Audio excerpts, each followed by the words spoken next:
नमस्कार साथियों, आप सभी का स्वागत है। आप सभी को नमस्कार। Good morning, good morning. मैं अब शुरू कर रहा हूँ इस सेशन को, जिस सेशन का नाम है static GK 40 MCQ in one lecture different topics is the right. साथियों, आप 40 क्वेश्चन में से मॉक टेस्ट देंगे, बिना निगेटिव लेकर 30 ज़रूर सही करेंगे। मैं आशा करता हूं कि आप निगेटिव नहीं लेंगे। तो चलिए अब हम शुरू करते हैं one lecture different topics in the static GK. Alright. Bharat में कुल कितनी जनजातियां हैं? 645, 565 या 345? मॉक टेस्ट है, हम डिस्कस नहीं करेंगे अभी। इज द राइट आंसर 645 जी। भारत के संविधान ने संविधान की अनुसूची 5 के तहत आदिवासी समुदायों को ये मान्यता दी है और भारत में लगभग 645 अलग अलग जनजातियां हैं। क्वेश्चन नंबर 2 है, निम्नलिखित में से किस राज्य में जनजातियों की संख्या नहीं पाई जाती है? तो बताइए क्या आंसर होगा। किस राज्य में जनजातियां नहीं पाई जाती हैं, उसकी संख्या एक भी नहीं पाई जाती है? तो is the right answer option B, only 3 और 4। पंजाब और हरियाणा में बिल्कुल भी जनजाति की संख्या नहीं पाई जाती है। क्वेश्चन 3 है, भारत में दूसरी सबसे बड़ी जनजाति कौन सी है? ऑप्शन है भील, गोंडा, बैगा या कोई नहीं। सही आंसर होगा गोंडा। गोंडा भारत में दूसरी सबसे बड़ी जनजाति है और भील सबसे पहला, मतलब सबसे अधिक जनसंख्या वाला भील ही है। तो पहला भील होगा और दूसरा भारत का गोंडा होगा, सबसे बड़ी जनजाति है। आप देख सकते हैं भारत की जनगणना 2011 जब हुआ तो उसी के अनुसार इतनी आबादी थी। भील की सबसे अधिक आबादी वाला जनजाति है पहला, और दूसरा गोंडा है दूसरी सबसे बड़ी जनजाति जिसकी आबादी इतनी है ना। नेक्स्ट है क्वेश्चन नंबर 4, मध्य प्रदेश की सबसे बड़ी जनजाति कौन सी है? भील, गोंडा, बैगा, कोई नहीं। सही आंसर है गोंडा। मध्य प्रदेश की सबसे बड़ी जनजाति है ये।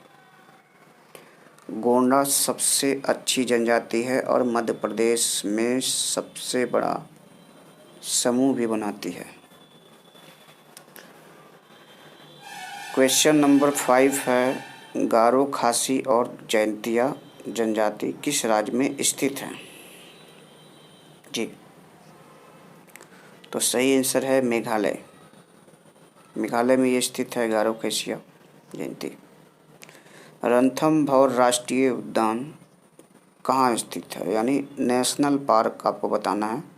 रणथंभौर नेशनल पार्क कहाँ स्थित है? सही आंसर बताइए क्या होगा। Is the right answer Rajasthan. Ranthambore राष्ट्रीय उद्यान जो है भारत का ये सबसे बड़ा और सबसे प्रसिद्ध नेशनल पार्क राष्ट्रीय उद्यान है। दक्षिण पूर्वी राजस्थान के सवाई माधोपुर जिले में ये स्थित है। क्वेश्चन नंबर 7, सरिस्का वन्यजीव अभयारण्य, Sariska wild life sanctuary is located, is the right answer. बताइए क्या होगा इसका। सही आंसर होगा राजस्थान में है ये। आप देखिए यहाँ सरिस्का वन्यजीव अभयारण्य राजस्थान के अलवर ज़िले में स्थित है। और ये जो है राष्ट्रीय उद्यान जो है, राष्ट्रीय वन्यजीव अभयारण्य और राष्ट्रीय उद्यान कभी अलवर के महाराजा का शिकार था और 1955 में अभयारण्य ये घोषित किया गया था और बाद में यह परियोजना बाघ अभयारण्य बन गया। Okay,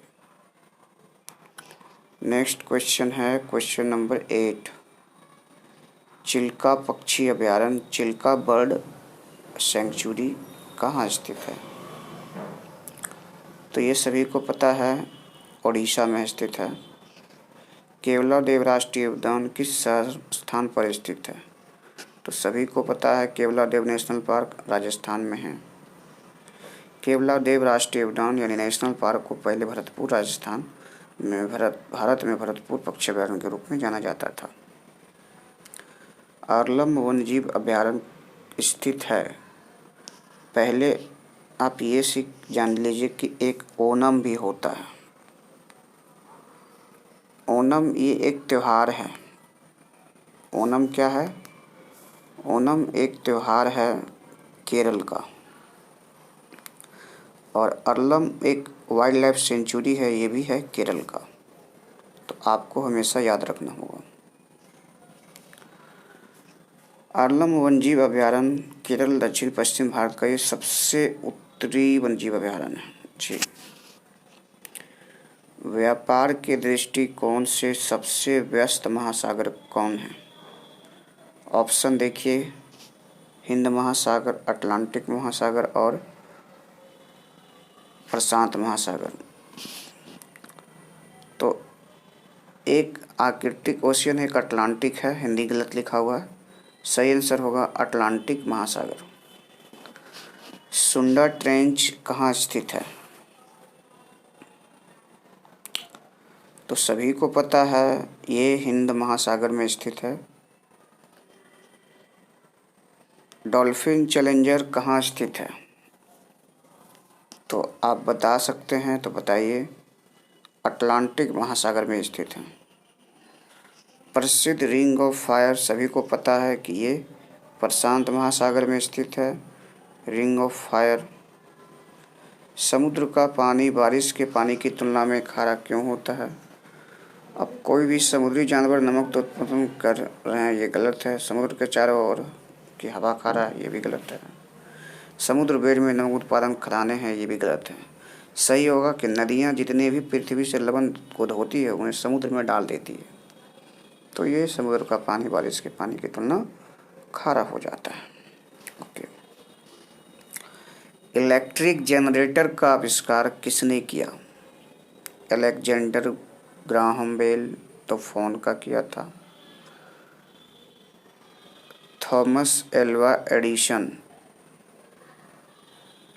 Michael Faraday, Alfred Nobel. Faraday होगा, माइकल फैराडे, ये जनरेटर का आविष्कार किया था। ठीक है। बल्ब का आविष्कार थॉमस एल्वा एडिसन ने किया था। अल्फ्रेड नोबेल जो है, अल्फ्रेड नोबेल किस चीज़ का आविष्कार किया बताइए? अलेक्जेंडर ग्राहम बेल तो फ़ोन का किया था। थॉमस एल्वा एडिसन बल्ब का किया था। माइकल फैराडे इलेक्ट्रिक जनरेटर का। और अल्फ्रेड नोबेल जो है, एक किस चीज़ का आविष्कार किया बताइए? आता होगा तो बताइए। इलेक्ट्रोमैग्नेटिक जनरेटर के ऑपरेटिंग सिद्धांत की खोज 1831 से 1832 के वर्ष में माइकल फैराडे ने की थी। पहला कार्यशील प्रोग्रामेबल इलेक्ट्रोमैकेनिकल कंप्यूटर किसने बनाया था? सही आंसर होगा कोनराड जूस ने जी। पहला कार्यशील वर्किंग प्रोग्रामेबल इलेक्ट्रोमैकेनिकल कंप्यूटर बनाया था। पोलोनियम की खोज किसके द्वारा की गई थी? सभी को पता है, मैरी क्यूरी। मैरी और पियरे क्यूरी ने दो रेडियोधर्मी तत्वों की खोज की, जिससे मैरी क्या की, पोलोनियम और रेडियम नाम दे दिया। निम्नलिखित में से कौन सा वैज्ञानिक था जो साइकिल के आविष्कार से जुड़ा, यानी साइकिल के आविष्कार किया? तो सभी को पता है, इसका आंसर क्या होगा? मैकमिलन ने साइकिल का आविष्कार किया था। प्रिंटिंग मशीन का आविष्कार किसने किया? किस वैज्ञानिक ने किया है? तो याद रखिएगा, कैक्सटन, ये प्रिंटिंग मशीन का आविष्कार किया था। किसके प्रशासन के तहत भारतीय पुरातत्व सर्वेक्षण ने कार्य करना शुरू किया? किसके कार्यकाल में एस्ट्रोलॉजी सर्वे ऑफ इंडिया शुरुआत हुई थी? Warren Hastings, Curzon, Lord Canning, Ripon is the right answer. Lord Canning के तहत भारतीय पुरातत्व सर्वेक्षण काम करना शुरू किया। किस ब्रिटिश गवर्नर जनरल ने भारत में गुलामी को समाप्त कर दिया था? लॉर्ड एलनब्रो ये ब्रिटिश गवर्नर जनरल थे जो कि भारत में गुलामी को पूरी तरह समाप्त कर दिए। लॉर्ड डलहौजी ने निम्नलिखित में से किस विश्वविद्यालय की स्थापना नहीं की? दिल्ली विश्वविद्यालय की स्थापना लॉर्ड डलहौजी नहीं की थी। जब बॉम्बे को प्रेसिडेंसी पद के लिए नामित किया गया था तब ब्रिटिश गवर्नर जनरल कौन था? Lord Hastings, Lord Amherst, Lord Bentinck, Lord Auckland. The right answer Lord Hastings is the right answer. ये जब बॉम्बे को प्रेसिडेंसी पद के लिए नामित किया गया था तो वहाँ के ब्रिटिश गवर्नर जनरल थे। किस गवर्नर जनरल ने के शासन में अंग्रेजी को क्या किया? समाप्त कर दिया। अंग्रेजी को मतलब कि अधिक समाप्त नहीं किया, भारत की आधिकारिक भाषा बनाया गया था। तो याद रखिएगा, लॉर्ड विलियम बेंटिक के शासन में अंग्रेजी को भारत की आधिकारिक भाषा बनाया गया था। मदुरई शहर किस नदी के तट पर स्थित है? सभी को पता है कि मदुरई शहर तमिलनाडु में है और ये वैगई नदी के तट पर स्थित है। मदुरई भारतीय राज्य तमिलनाडु का तीसरा सबसे बड़ा शहर है और ये वैगई नदी के तट किनारे स्थित है। कटक किस नदी के किनारे स्थित है? सभी जानते हैं, महानदी के किनारे के स्थित है। चेन्नई किस नदी के तट पर स्थित है? याद रखिएगा, अडयार नदी और कोम नदी के तट पर। औरैया और इटावा किस नदी के किनारे स्थित है? ये इम्पोर्टेंट क्वेश्चन है, एक बार आया था स्टेट पीसीएस एग्जाम में। औरैया और इटावा किस नदी के किनारे स्थित है? वो औरैया नहीं आया था, सिर्फ इटावा किस नदी के किनारे स्थित है? यमुना। निम्नलिखित में से कौन सा शहर विश्वामित्री नदी के तट पर स्थित है? वडोदरा। वडोदरा जो शहर है ये किस नदी के तट पर स्थित है? ये भी एग्ज़ाम में पूछा गया था। पिछला एग्ज़ाम हुआ था आपका, ये क्या कहते हैं, एसआई का एग्ज़ाम हुआ था, उसमें पूछा गया था कि वडोदरा किस नदी के तट पर स्थित है? तो विश्वामित्री नदी के तट पर। मेटुपेट्टी बांध कितना बार पूछा गया है ये रेलवे के एग्ज़ाम में। मेटुपेट्टी बांध निम्नलिखित में से किस नदी पर स्थित है? तो सही आंसर होगा पेरियार नदी पर, और पेरियार केरल में पड़ता है। सलाल बांध परियोजना किससे संबंधित है? ये भी पूछा गया था, चिनाब नदी से। सलाल बांध निम्नलिखित में से किस नदी पर स्थित है? चिनाब। उससे पूछा गया था सलाल बांध परियोजना निम्नलिखित में से किससे संबंधित है, इस तरह से। तो एग्ज़ाम में जो पढ़ा होगा उससे पता है। इस सलाल बांध नदी चिनाब नदी पर स्थित है। रंजीत सागर बांध सभी को आता है, ये रावी नदी पर स्थित है। पार्वती बांध कोई भी नदी पर स्थित नहीं है। राजघाट बांध किस नदी पर स्थित है? बेतवा नदी पर। 2011 की जनगणना, आज़ादी के बाद से अभी तक की जनगणना कितना है? 7th और 15th, याद रखिएगा। देवांग घाटी अरुणाचल प्रदेश में पड़ता है, सभी को पता है, और सांबा घाटी जम्मू कश्मीर में पड़ता है। लेकिन आपको बताना है कि देवांग घाटी अरुणाचल प्रदेश में पड़ता है, यहाँ क्या है? सबसे न्यूनतम जनसंख्या घनत्व है, या न्यूनतम वयस्क लिंग अनुपात है, या न्यूनतम महिला साक्षरता है, या न्यूनतम शिशु लिंग अनुपात है? Is the right answer. सभी को पता है कि जनसंख्या घनत्व में सबसे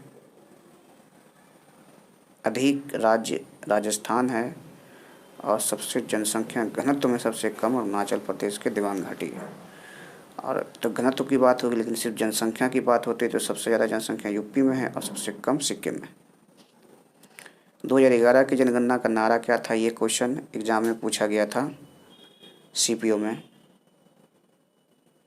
शायद 1-2 साल पहले का पेपर में था ये। 2011 की जनगणना का नारा क्या था? एक जनगणना मिलियन फ्यूचर, हमारी जनगणना मिलियन फ्यूचर, या वन सेंसस वन फ्यूचर, या हमारी जनगणना हमारा भविष्य। सही आंसर क्या होगा? हमारी जनगणना हमारा भविष्य। डैश को भारत के जनसांख्यिकी के इतिहास में ग्रेट डिवाइड वर्ष कहा जाता है। देखिए, ये भी एग्जाम में बहुत पूछा जाता है, और ग्रुप डी में ये पूछा गया था कि जनसंख्या महाविभाजक वर्ष कब मनाया जाता है? 1921, याद रखिएगा, ग्रुप डी में पूछा गया था। आप हमें कमेंट में बताइएगा इसका सही आंसर क्या होगा कि भारत में अनुसूचित जाति और अनुसूचित जनजाति कितना % है। ऑप्शन दिया हुआ है। आपको अगर ये वीडियो अच्छा लगा है ना तो आप इसे वीडियो को लाइक कर दीजिए और पूरे भारत में फैला दीजिए, ताकि इस चैनल से जो है ना लोग जुड़ें और अपनी तैयारी को मजबूत करें, है ना। तो मिलेंगे फिर नेक्स्ट वीडियो में, तब तक के लिए जय हिंद, अपना ख्याल रखिए, टेक केयर, बाय।